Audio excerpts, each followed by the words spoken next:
భక్తులు ఏం డిమాండ్ చేస్తున్నారు, గవర్నమెంట్ వర్షన్ ఏముంది? ముందుగా ఏఐటి ప్రేక్షకులు అలాగే కాంగ్రెస్ నుంచి సామేల్ కార్తిక్ గారికి అందరికీ నమస్కారం.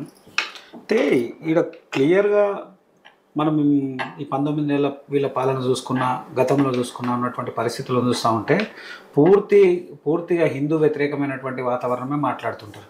ఏదైనా మాట్లాడితే బీజేపీలు మాట్లాడితే మీరు హిందువుల గురించి మాట్లాడుతున్నామంటారు. వాళ్ళు మాత్రం పూర్తిగా వ్యతిరేకమైనటువంటి కార్యక్రమాలు చేస్తూ ఉన్నారు. దాంట్లో ఏమాత్రం సందేహం లేదు. అయితే ప్రతిసారి ఒక బూచి చూపిస్తూ ఉన్నారు. గతంలో సికింద్రాబాద్లో ఒక దేవాలయం ధ్వంసం జరిగినప్పుడు ఏదైతే ఆ దేవాలయానికి ప్రక్కనే పెద్ద దూరం కూడా లేదు, ఫర్లాంగ్ దూరంలో ఒక సభ ఏర్పాటు చేసి వివిధ రాష్ట్రాల నుంచి మజ్లిస్కి సంబంధించినటువంటి ముస్లిం సామాజిక వర్గానికి సంబంధించినటువంటి వ్యక్తులు అనేక రాష్ట్రాల నుంచి 100 మంది కూడా గ్యాదర్ అయితే కనీసం లా అండ్ ఆర్డర్ కానీ, పోలీస్ డిపార్ట్మెంట్ కానీ, ఇంటెలిజెన్స్ డిపార్ట్మెంట్ కానీ కనీసం తెలియదు. ఎప్పుడు తెలుస్తుంది? అందులో ఒక వ్యక్తి వచ్చి ఆ పూర్తిగా ధ్వంసం చేసి దాన్ని విచ్ఛిన్నం చేసి దాన్ని వికృత చేష్టలు చేసి చూపించిన తర్వాత, మేము వీడియోలో చూసిన తర్వాత కానీ పోలీసు వాళ్ళకి తెలియదు, ప్రభుత్వం తెలియదు.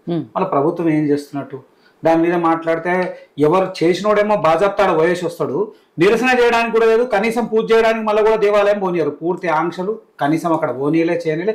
2-3 నెలలు ఇబ్బంది చేసి ఏమైంది అంటే చిట్ట చివరికి ఒక పిచ్చోడు అంటున్నారు. మళ్ళీ పిచ్చోళ్ళందరూ హిందూ దేవాలయాలకే పోతున్నారే. ఒక్కటన్నా ఎక్కడన్నా క్రిస్టియన్ దేవాలయానికి ఏదైనా పిచ్చోడు పోయిండా? ఏదైనా చర్చ్ ఏదైనా పిచ్చోడు కులగొట్టిండా? ఏదైనా సెల్వ కులగొట్టిండా? లేకపోతే ఎక్కడన్నా దొంగతనం చేసిండా? ఎక్కడన్నా పిచ్చోళ్ళకు ఏం కనబడతలేదు.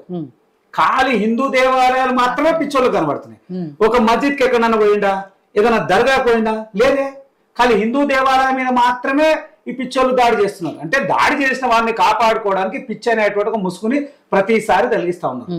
అట్లనే హనుమాన్ దేవాలయంలో జరిగింది, అమ్మవారి దేవాలయం జరిగింది, ఓల్డ్ సిటీ ప్రాంతంలో అనేక దేవాలయాలు జరుగుతూ ఉన్నాయి.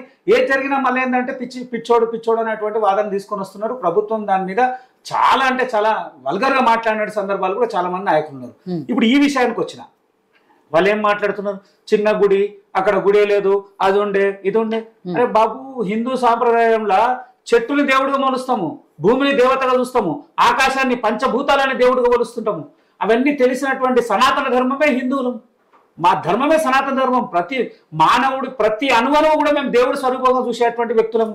దాని మీద మాట్లాడకుండా ఏది మాట్లాడతారు? రాళ్ళు అంటారు, రప్పలు అంటాడు. ఒక ఆయన ఒక మినిస్టర్ ఒక మాట మాట్లాడతాడు, ఇంకో మాట మాట్లాడతాడు. ప్రతిసారి ఏదో ఒక మాట మాట్లాడుతూ ఉన్నారు. ఇడ కనీసము అక్కడ పోయి పూజ చేసుకోనికి అవకాశం కల్పిస్తలేరే? మనకు తెలుసు, 12 ఎకరాల స్థలం అన్నావు, కబ్జా చేసిరన్నావు, అందులో పొయ్యిరు అన్నావు. అయితే వీళ్ళు చాలా మంది మాట్లాడుతున్నారండి ప్రభుత్వ స్థలం. దేవాలయం వెలిసేటప్పుడు ప్రైవేట్ స్థలం అని, ప్రభుత్వ స్థలం అని తెలుస్తుందా? వెలిసిన దేవాలయాలు చాలా ఉంటాయి. కొన్ని సాక్షాత్తు దేవుడుగా అక్కడ వెలిసినటువంటి దేవాలయాలు అనేక దేవాలయాలు ఉంటాయి. దేవాలయాలు వెలిసినప్పుడు అది ప్రభుత్వ స్థలమా ప్రైవేట్ స్థలమా అని కాదు.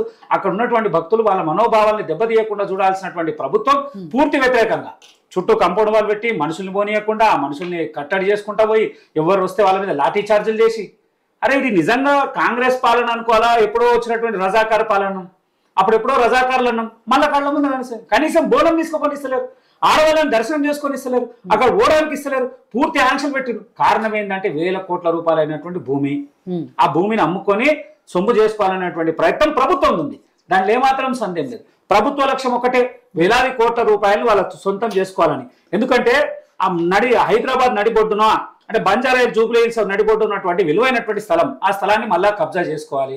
తన అనుకూలమైనటువంటి వ్యక్తులకు ఇచ్చుకొని మళ్ళా డెవలప్మెంట్ పెద్ద పెద్ద అపార్ట్మెంట్లు వస్తాయా, ఇంకోటి ఏదో ఒకటి ప్రభుత్వం సొమ్ము చేసుకోవడానికి ఈ దేవాలయం అటుంటే రాత్రి జిహెచ్ఎంసీ డిపార్ట్మెంట్ దానికి సంబంధించిన శాఖ వాళ్ళందరూ కూడా కూల్చారు. వాళ్ళ మీద చర్య తీసుకోవాల్సింది పోయి ఎవరు వస్తే వాళ్ళ మీద చర్యలా?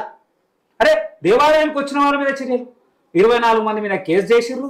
24 మందిలో 16 సెక్షన్ల కింద 24 మంది స్థానికులని వీళ్ళని ఎవరు వస్తే వాళ్ళు చేస్తాను.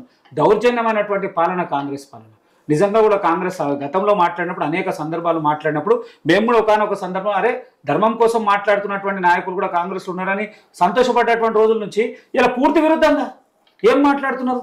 ఎవరైనా మాట్లాడితే ఇష్టానుసారంగా మాట్లాడుతుంది. ముమ్మాటికి తప్పు. కాంగ్రెస్ పార్టీ ఆ చిత్తశుద్ధితో నుండి ఆ దేవాలయం గతంలో కూడా అక్కడ ఉన్నటువంటి స్థానిక మహిళలు ఇప్పుడు కాదు కదా, నిన్న మొన్న పెట్టినటువంటి దేవాలయం కాదు కదా, అనేక సంవత్సరాల నుంచి ఉంది.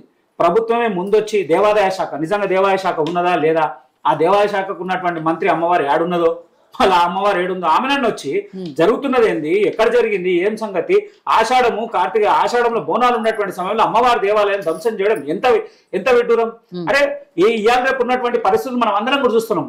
మళ్ళీ శాంతి భద్రతలకు ఆకండం కలిగింది అంటారు, మళ్ళీ దానికంటారు. పూర్తి బాధ్యులు వీళ్ళుండి ప్రభుత్వం చేస్తున్నటువంటి వైఫల్యం ఇక్కడ కనబడతా ఉంది. నిజంగా కూడా ప్రభుత్వానికి ఒకటే చెప్తా ఉన్నాం, వాళ్ళు ఒకవేళ ఏ మాత్రం తెలంగాణ ప్రజల పైన కానీ దేవుడి మీద భక్తి ఉంది అన్నటువంటి భావన ఉందంటే ప్రభుత్వమే టేక్ ఓవర్ చేసి ప్రభుత్వమే ఆడ దేవాలయం పునర్నిర్మించాల్సిన బాధ్యత తెలంగాణ కాంగ్రెస్ ప్రభుత్వం మీద ఉన్నది. లేదంటారా ఖచ్చితంగా భారతీయ జనతా పార్టీ మేము చేసేటువంటి చర్యలు వాళ్ళు ఏం సమాధానాలు చెప్తారో చూస్తాం. కార్తిక్ గారు, ఇందాక నేను